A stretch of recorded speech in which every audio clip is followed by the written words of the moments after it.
चुनाव से पहले समाजवादी पार्टी को लगा बड़ा झटका।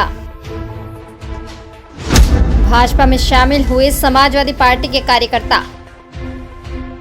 देश के प्रधानमंत्री नरेंद्र मोदी के सहारनपुर आगमन से पहले समाजवादी पार्टी को बड़ा झटका लगा है, जब समाजवादी पार्टी के कार्यकर्ताओं ने सपा को छोड़कर भारतीय जनता पार्टी का दामन थामा है। दरअसल लोकसभा चुनाव चल रहा है और लोगों का दल बदलों का सिलसिला लगातार जारी है। इसी क्रम में आज पूर्व मंत्री संजय गर्ग के आह्वान पर बड़ी संख्या में समाजवादी पार्टी के लोगों ने भारतीय जनता पार्टी की सदस्यता ग्रहण की है। सहारनपुर के जनमंच सभागार में आज पूर्व मंत्री संजय गर्ग के नेतृत्व में भारतीय जनता पार्टी में शामिल होने वाले समर्थकों का सम्मेलन आयोजित किया गया, जिसमें मुख्य अतिथि के रूप में पहुंचे भाजपा के पश्चिम क्षेत्र अध्यक्ष सत्येंद्र सिसोदिया का भव्य स्वागत किया गया। कार्यक्रम का शुभारंभ मुख्य अतिथि भाजपा के पश्चिम क्षेत्र अध्यक्ष सत्येंद्र सिसोदिया के द्वारा दीप प्रज्वलित कर किया गया। सम्मेलन में नगर विधायक राजीव गुंबर, महापौर डॉक्टर अजय कुमार सिंह, भाजपा जिला अध्यक्ष महेंद्र सिंह सैनी, महानगर अध्यक्ष पुनीत त्यागी, पूर्व मंत्री संजय गर्ग व भाजपा के कई पदाधिकारी व कार्यकर्ता मौजूद रहे।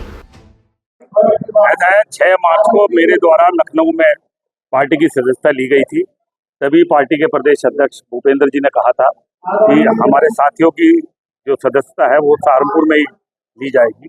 इसलिए उसके बाद टिकट के उसमें किसी का समय नहीं मिल सका और अब आज 4 तारीख को हमारे जो 40 साल के सफ़र में, राजनीतिक सफ़र में हमारा जो ग्रुप है और हमारे जो साथी हैं वो सभी लोग भारतीय जनता पार्टी की सदस्यता लेने का काम कर रहे हैं, जिसमें हमारे मुख्य अतिथि भारतीय जनता पार्टी के पश्चिमी उत्तर प्रदेश के क्षेत्रीय अध्यक्ष सत्येंद्र सिसोदिया जी उसमें रहेंगे और साथ ही यहाँ के हमारे उम्मीदवार आदरणीय लोग राघव मगनपाल शर्मा जी भी उसमें उपस्थित रहे। संजय गर्ग जी, आप तहजीब की बात करते हैं, काफी वरिष्ठ नेता हैं आप। बीजेपी अभी आपने हाल ही में ज्वाइन की है और भाजपा को आप ज्वाइन भी कराने को बुला रहे हैं। क्या पैरामीटर्स है बीजेपी को ज्वाइन करने के फिलहाल? देखिए, जो हमने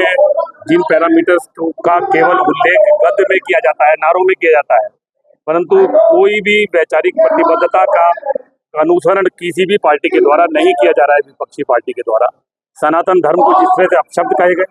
भगवान राम सबके आराध्य देव हैं, उनके बारे में जिस तरह के अपशब्द इस्तेमाल किए गए और किसी भी पार्टी के, हमारी पार्टी के राष्ट्रीय अध्यक्ष जी ने उनको कंडम करने का काम नहीं किया। उसी के साथ साथ मेरा हमेशा से दलितों की, पिछड़ों की, अल्पसंख्यकों के अधिकारों की और आदिवासियों के अधिकारों की लड़ाई हमने प्रमुखता के साथ लड़ने का काम किया। परंतु उस सब के बावजूद व्यवहारिक अमली जामा जब पहनाने की बात आती है तो मैंने बहुजन समाज पार्टी और समाजवादी पार्टी की सरकार में भी देखा है कि जो न्याय उन्हें मिलना चाहिए वो न्याय उन्हें नहीं मिला। निश्चित रूप से ऐसे में माननीय योगी मोदी जी ने जो विकसित भारत का सपना दिलाने के लिए, स्वर्णिम भारत के निर्माण के लिए जो पंचसूत्र का संकल्प दिया है कि अगर आप विकसित भारत बनाना चाहते हैं तो निश्चित रूप से गुलामी की मानसिकता के अंश को दिमागों से निकालना होगा। उसके लिए अपनी विरासत पर गर्व करना होगा। उसके लिए विभिन्नता में एकता करते हुए एकता और एकजुटता के आधार पर आगे बढ़ने का काम करना होगा। इन्हीं सूत्र से प्रभावित होकर हम सब ने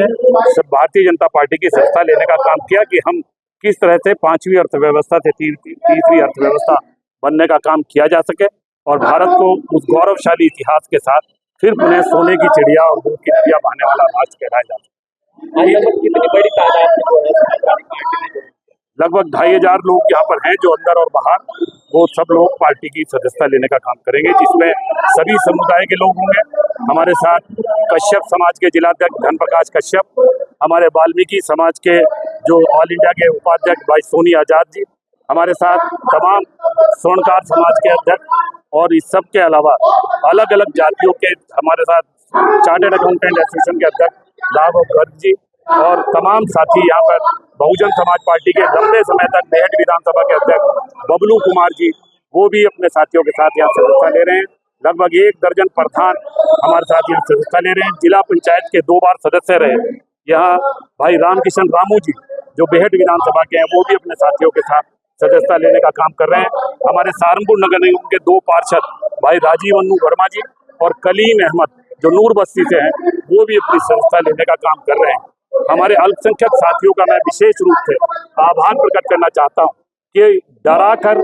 केवल अपने वोट बैंक की राजनीति के तहत इंडिया गठबंधन और समाजवादी पार्टी ने जिस तरह से उन्हें जोड़ने की कोशिश करने का काम किया है, आज 70 साल बाद सबका साथ, सबका विश्वास, सबका परिहार, जितनी भी गरीब कल्याण योजनाएं उसमें उन तमाम सुपात्र लोगों को बिना किसी जाति और धर्म के भेदभाव के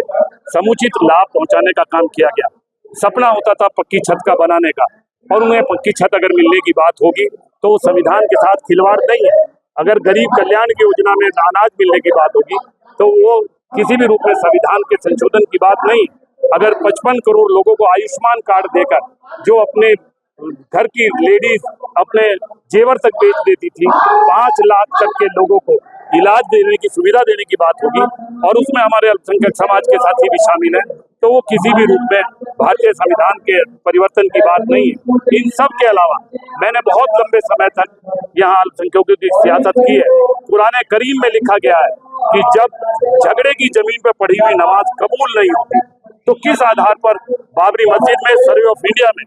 के मोहम्मद साहब एक आर्कियोलॉजिस्ट थे, और उन्होंने सर्वे में जब अवशेष मंदिर के मिले तो उनका खुद का इंटरव्यू है जिसमें उन्होंने शहाबुद्दीन साहब से कहा कि आप ये जमीन गिफ्ट कर दें तो ये दूरियां जो पैदा हुई हैं दूरियां पैदा ना हो, पर उस सब के बावजूद दोबारा खुदाई हुई और उसमें और ज्यादा अवशेष मिलने का काम हुआ। हमारे नेता रशीद साहब ने भी कहा था आपसी सहमति या कोर्ट के जरिए अगर फैसला हो, परंतु उसे आते आते कितनी देर लगी। निश्चित रूप से इन तमाम भावनाओं को दिमाग में रखते हुए अल्पसंख्यक समाज के भी भारी तादाद में लोगों के दिमागों में परिवर्तन आया है और वो राष्ट्र के निर्माण की मुख्य धारा में अपना योगदान देना चाहते हैं।